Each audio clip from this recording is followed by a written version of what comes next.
Hi, I'm Woody. Welcome to Project Bikes and Cars. Yes, I know this is not a bike or a car. 1975 Chevrolet G10 van.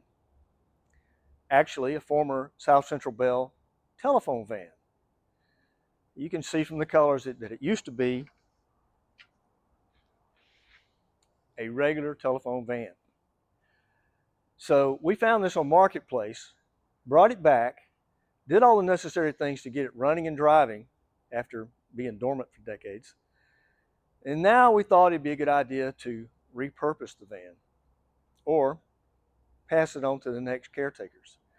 So our first attempt will be bring a trailer, and we will be taking pictures and doing all the things that we feel like we need to properly represent the van.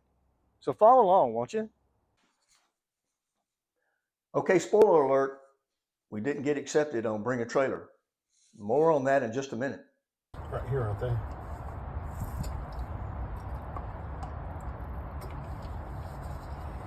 Where the van is.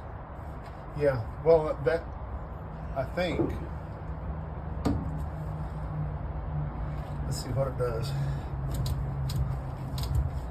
Ready? Contact. Switch on.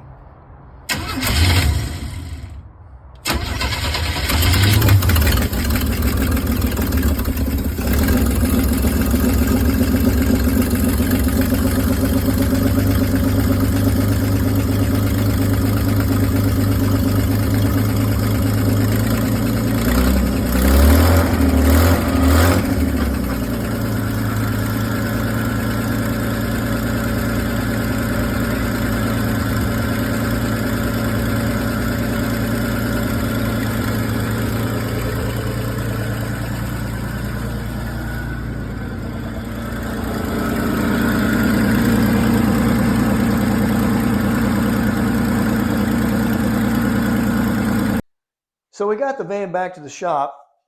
First thing you want to know is, does it run? So we did the normal stuff, check, make sure we had spark. By the way, this is 75. It's probably, I think, middle of 74 or 75 is when GM started having HEI ignition. Very reliable, easy to diagnose. So we put a battery in it, make sure we had spark. As you see in the video, we put some fuel in the carburetor and it fired right off. So we're up and running. Next thing we had to do was make sure that since it would go, that it would stop. So we had to put calipers on the front, drums on the back, wheel cylinders, proportioning valve, and of course a master cylinder. And we had a great time bleeding all that. So now it runs and stops. And as you can see, it's got an exhaust leak.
So the original idea was to take cars that were derelict, that were in the weeds, and get them running, and then pass them on to someone else.